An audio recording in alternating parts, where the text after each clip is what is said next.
क्या उद्योग, एक्सपोर्ट और भारत की अर्थव्यवस्था को खुद सरकार ने संकट में धकेल दिया है? नमस्ते, मैं हूं रविंद्र गौतम और आप देख रहे हैं कमोडिटी टुडे पर बिग पिक्चर। मित्रों, आज देश के सामने एक ऐसा सवाल खड़ा है जिसका जवाब सिर्फ गुजरात सरकार या जिला प्रशासन को नहीं बल्कि केंद्र सरकार को भी देना होगा, क्योंकि मामला सिर्फ डीजल का नहीं है, मामला सिर्फ कच्छ का नहीं है, मामला सिर्फ ट्रांसपोर्ट का नहीं है, मामला भारत की अर्थव्यवस्था का है, मामला एक्सपोर्ट का है, मामला उन लाखों लोगों की रोजी रोटी का है जिनका भविष्य उद्योग और व्यापार से जुड़ा हुआ है।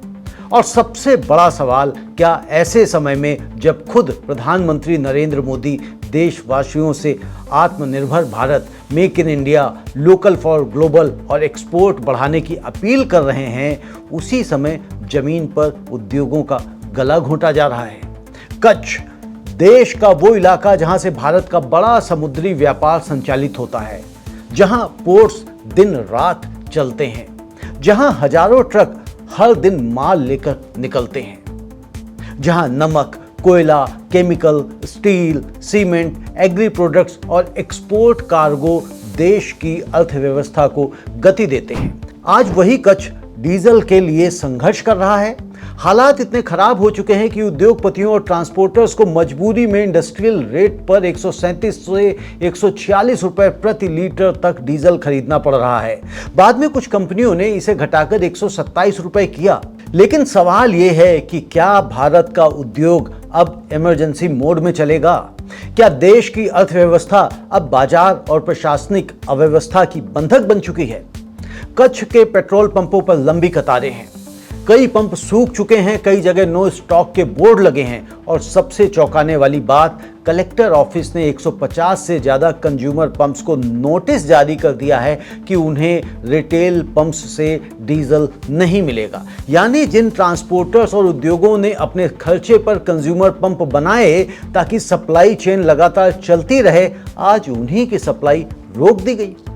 बताया जा रहा है कि कच्छ का लगभग 70% ट्रांसपोर्ट नेटवर्क इन्हीं कंज्यूमर पंप्स पर निर्भर है। अब सोचिए कि अगर ट्रक रुकेंगे तो पोर्ट रुकेंगे, अगर पोर्ट रुकेंगे तो फिर एक्सपोर्ट रुकेगा, और एक्सपोर्ट रुकेगा तो विदेशी खरीदार भारत से मुंह मोड़ेंगे, और अगर विदेशी खरीदार भारत से मुंह मोड़ेंगे तो डॉलर कम आएंगे, और डॉलर कम आएगा तो विदेशी मुद्रा भंडार पर दबाव बढ़ेगा और अर्थव्यवस्था पर इसका सीधा असर पड़ेगा। जी हां, लेकिन क्या सरकार को इसका अंदाजा है, या फिर सरकार सिर्फ प्रेस कॉन्फ्रेंस और विज्ञापनों तक सीमित हो चुकी है, या सरकार सिर्फ अपील करना जानती है, ग्राउंड लेवल पर सॉल्यूशंस नहीं प्रोवाइड कर रही? दोस्तों, आज पूरी दुनिया आर्थिक अनिश्चितता से गुजर रही है। मिडिल ईस्ट संकट बढ़ रहा है, रेड सी रूट पर खतरे बढ़े हैं, फ्रेट कॉस्ट बढ़ रही है, ग्लोबल ट्रेड दबाव में है। भारत बार बार दुनिया को कह रहा है कि हम भरोसेमंद सप्लाई चेन पार्टनर हैं, लेकिन सवाल है, क्या कच्छ में डीजल के बिना खड़े ट्रक दुनिया को यही संदेश देंगे? क्या विदेशी खरीदार भारत पर भरोसा करेंगे जब यहां फैक्ट्रियां ईंधन संकट से जूझ रही हों? आज एक्सपोर्टर्स की हालात समझिए। एक तरफ डॉलर की अनिश्चितता और दूसरी तरफ महंगी लॉजिस्टिक्स, ऊपर से बिजली और कच्चे माल की लागत, और अब डीजल संकट। कई एक्सपोर्टर्स का कहना है कि कंटेनर समय पर पोर्ट तक नहीं पहुंच पा रहे, लोडिंग में देरी हो रही है, शिपमेंट रिस्क बढ़ रहा है, विदेशी खरीदार पेनल्टी की धमकी दे रहे हैं। और ये कोई छोटा मोटा मुद्दा नहीं है। एक बार अगर अंतर्राष्ट्रीय बाजार में भारत की साख कमजोर हुई तो उसका असर वर्षों तक रहता है। प्रधानमंत्री नरेंद्र मोदी बार बार कहते हैं कि भारत को $5 ट्रिलियन की इकोनॉमी बनाना है। पीयूष गोयल कहते हैं कि एक्सपोर्ट बढ़ाकर $2 ट्रिलियन का करना है। लेकिन सवाल यह है कि $5 ट्रिलियन की अर्थव्यवस्था डीजल की कमी में बनेगी? क्या मेक इन इंडिया सिर्फ मंचों तक सीमित रहेगा? और अगर उद्योगों को बेसिक फ्यूल नहीं मिलेगा तो फिर उत्पादन कैसे होगा? अगर ट्रांसपोर्ट नहीं चलेगा तो सप्लाई चेन कैसे चलेगी? अगर सप्लाई चेन टूटेगी तो एक्सपोर्ट कैसे बढ़ेगा? और अगर एक्सपोर्ट नहीं बढ़ेगा तो फिर डॉलर कहां से आएंगे? आज सरकार को ये समझना होगा कि बिजनेसमैन कोई दुश्मन नहीं है। ये वही लोग हैं जो टैक्स भरते हैं, ये वही लोग हैं जो रोजगार देते हैं, ये वही लोग हैं जो भारत को दुनिया के बाजारों तक पहुंचाते हैं, जो विदेशी मुद्रा कमा कर लाते हैं, जो बंदरगाहों को जिंदा रखते हैं, जो ट्रकों के पहिए घुमाते हैं, जो देश की आर्थिक धड़कन है। लेकिन आज वही उद्योगपति और ट्रांसपोर्टर सिस्टम के सामने बेबस खड़े हैं।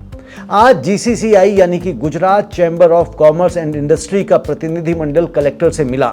उन्होंने साफ कहा कि हालात गंभीर हैं, आगे और मीटिंग्स होंगी, तेल कंपनियों से बातचीत होगी। लेकिन सवाल यह है, जब संकट सिर पर आ गया तब जागने का क्या फायदा? क्या प्रशासन को पहले से नहीं पता था कि डीजल सप्लाई प्रभावित हो रही है? क्या सरकार के पास कोई कंटिंजेंसी प्लान नहीं था?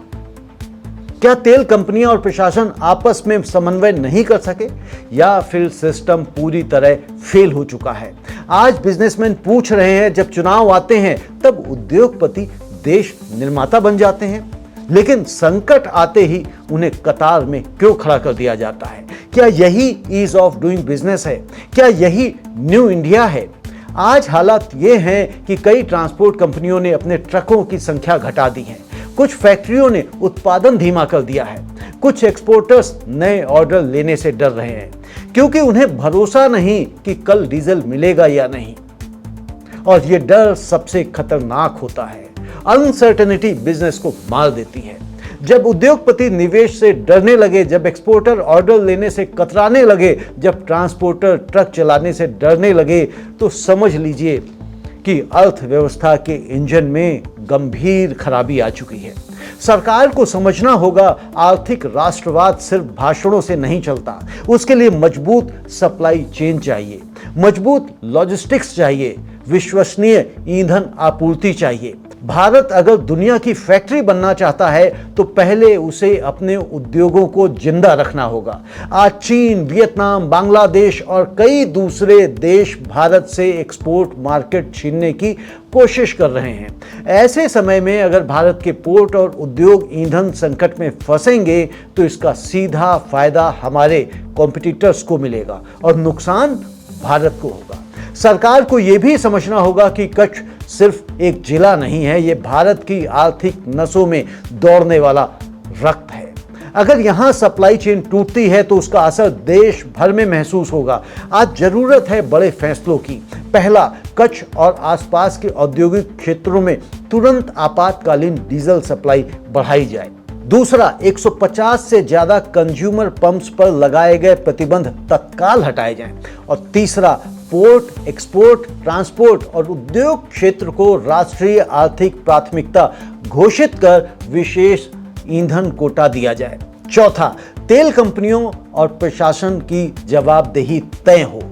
पांचवा, केंद्र और राज्य सरकार संयुक्त रूप से संकट प्रबंधन टास्क फोर्स बनाएं, क्योंकि अगर अभी भी सरकार नहीं जागी तो आने वाले दिनों में इसका असर सिर्फ कच्छ तक सीमित नहीं रहेगा। देश के एक्सपोर्ट आंकड़े गिर सकते हैं, लॉजिस्टिक्स कॉस्ट बढ़ सकती है, विदेशी खरीदार दूसरे देशों की ओर जा सकते हैं, रोजगार पर असर पड़ सकता है और भारत की आर्थिक साख को चोट पहुंच सकती है। आज देश के उद्योगपति सरकार से कोई एहसान नहीं मांग रहे हैं, वे सिर्फ इतना कह रहे हैं, हमें काम करने दीजिए। लेकिन अगर सरकार उन्हें डीजल तक नहीं दे पा रही तो फिर विकसित भारत के सपने का क्या होगा? क्या 2047 का सपना डीजल की लाइन में खड़ा रहेगा? क्या आत्मनिर्भर भारत ट्रकों के बंद पहियों पर चलेगा? क्या एक्सपोर्ट इंडिया नो स्टॉक के बोर्ड के सहारे दुनिया से मुकाबला करेगा? सरकार को जवाब देना होगा, क्योंकि अब यह सिर्फ ईंधन संकट नहीं है। आपने देखा, अभी मैंने पिछले दिनों कांडला पोर्ट का मुद्दा उठाया था कि वहां पे किस तरह से वेसल्स बर्थ मिलने का इंतजार कर रहे हैं, माल खड़ा है, वेसल्स हैं, लेकिन बर्थ नहीं मिल रही। दोस्तों, ये भरोसे का संकट बन चुका है और जब उद्योग का भरोसा टूटता है तो अर्थव्यवस्था की नींव हिल जाती है। फिलहाल कच्छ इंतजार कर रहा है, डीजल का भी और सरकार की जिम्मेदारी का भी। लेकिन देश पूछ रहा है, क्या सरकार समय रहते जागेगी या फिर भारत के उद्योग, एक्सपोर्ट और व्यापार को इसी तरह संकट में धकेलती रहेगी? आप क्या सोचते हैं इस अव्यवस्था पर? कमेंट में लिखकर हमें अवश्य बताएं। आप सभी लोगों का बहुत बहुत धन्यवाद। नमस्ते।